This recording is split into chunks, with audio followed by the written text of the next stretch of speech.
This game is between Alexei Shirov and Kudorinov, and it's from the FIDE World Cup in 2005. And we're just going to see some of Shirov's attacking style here. So he opens e4, and we'll get e5, knight f3 and knight c6, a Spanish defense. Bishop to b5, d6, this is the Steinitz variation. And Shirov plays d4, challenging for the centre straight away. Pawn takes and knight takes d4, and because of the threats on c6 now we get bishop to d7, knight c3, just more natural development, knight f6, bishop takes knight, doubling the pawns here, because if the bishop was to take, the knight and d4 will just capture and black will be left with double pawns anyway, but at least in this instance he keeps a bishop pair. So then we have queen to f3, from where the queen can eye the d5 and c6 squares, and so black moves to get rid of a weakness on c6 and claim a bit of space with c5. Then we have knight to f5. If knight was to move backwards, it would be a little bit passive, and the main purpose of his knight f5 move though is to take one of black's bishops away. So we can either have bishop takes knight, which we see in the game, or if he wasn't to capture with his bishop, it's going to be a little bit more difficult for him to develop this bishop. Obviously if he plays bishop to e7, then the knight will just capture. So we see bishop takes knight, and then the pawn takes the bishop, and that just leaves the e file nice and open for future attacking possibilities. And then we see rook to b8 next. So the rook claims this b file and is also threatening this b2 pawn, so if his bishop was to move, that pawn would be left hanging. And Shirov deals with this by playing b3, so the b pawn is now protected, and he can fianchetto with his bishop and get it along this nice long diagonal.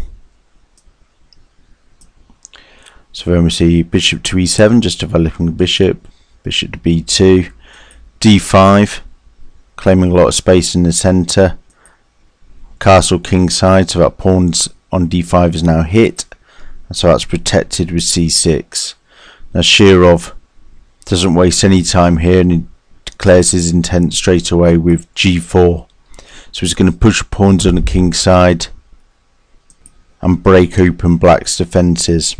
So black castles king side anyway, because he obviously can't castle queen side, and this e file is open, so he doesn't really want to stay in the centre. So he castles king side and g5 again, wasting no time.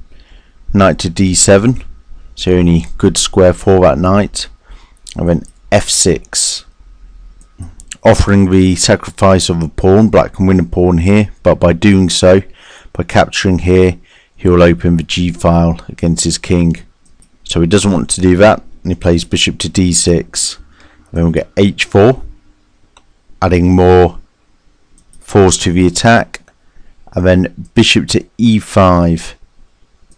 And the idea behind this is that if white captures on g7, black can recapture with the bishop. So when we have queen to f5, now this is actually hitting this knight. Looks like it's protected, but it's only protected once. Now black defends the knight with rook b7, and we'll just show you what happens if he plays a6.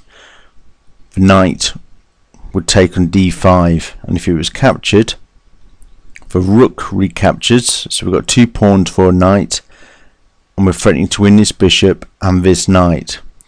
So the bishop would take here, would check, king recaptures, this knight needs defending, rook b7, but after rook here it's attacked a third time and it can't be defended a third time. And if you try and move the queen even with g6, we just play rook takes d7, and white's two pawns up, and has a completely won game here. So back to the game, rook b7 was played, and Shirov continues with h5. So nothing sophisticated about this so far. He's just advancing the kingside pawns against black king, and he's done so very quickly. Notice that earlier in the game when the bishop took the knight and he recaptured with that pawn, he's used his pawn as an attacking piece. So this just shows another way of looking at pawns and pieces, seeing their potential. Double pawns are normally considered bad, but there that pawn had a really good future as an attacking piece. So h5 is played, and then queen a5, threatening to win this knight, and if it's protected we could get bishop takes knight, and when it recaptures this a2 pawn be hanging and the queen could take that. So rook h3 is played here, protecting the knight, and black doesn't take on c3. This is what would happen if he did. We'd have bishop takes c3, and when the bishop recaptures, hitting the queen, if it took on a2, this bishop is guarding at a1 square, so there's no danger there. And then we could just get pawn takes here, can't be recaptured because of the bishop, and when a rook moves we get g6, which is absolutely deadly. We've got threats of queen takes f7, which is checkmate straight away, ignoring the fact that he would pick up this rook in another circumstance. But we've also got g takes h7, which is also checkmate. So black's just got too many threats to deal with there and is completely lost. So we don't get bishop takes, and instead black plays queen to b4. And then Shirov crashes in here. Knight takes d5, completely opening up the position. Bishop takes b2 check, because that bishop was now under threat. King recaptures. Pawn takes knight, which he really has to, because otherwise we're going to get knight e7, or if we get capture on f6, the knight can come in there. So the pawn captures. We'll capture on g7. And the king has to recapture here. If we move a rook, say rook e8, then we see this pattern again. g6, threatening queen takes f7, and pawn takes pawn here, and it's going to open a g file as well. So after pawn takes pawn on g7, the king recaptured. Then a rook comes into play, taking on d5, so now we've got 2 pawns for the knight. And the queen goes to a4 here. And the idea is that from a4 the queen is protecting this knight. He didn't want to move a knight, because after say knight b6 would get queen f6, king g8, h6, which looks absolutely deadly with a threat of queen to g7 checkmate.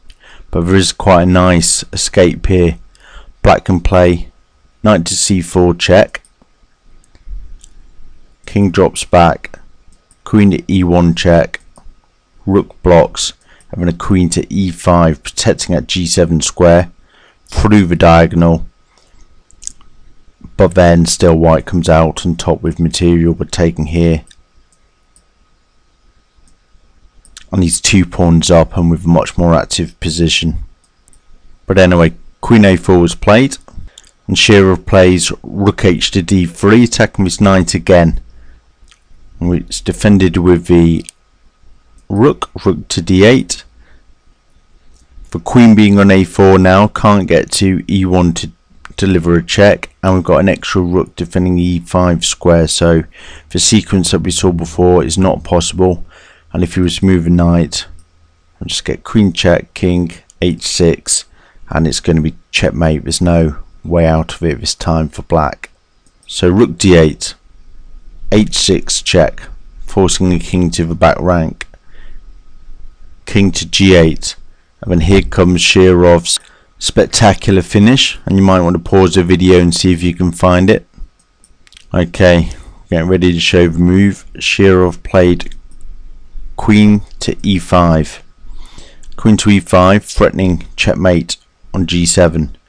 No pieces can get back to defend that square, and if a knight was to capture the queen, we get rook takes rook, queen goes to block, and rook takes again is checkmate. I'll just show that one.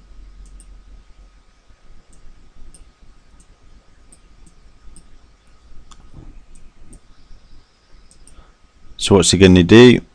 Well, black played f6, just blocking the way. But after Shirov's reply, queen to e7, renewing a threat on g7, he resigned. So really nice direct attacking play there by Shirov. Hope you enjoyed the game, and thanks for watching.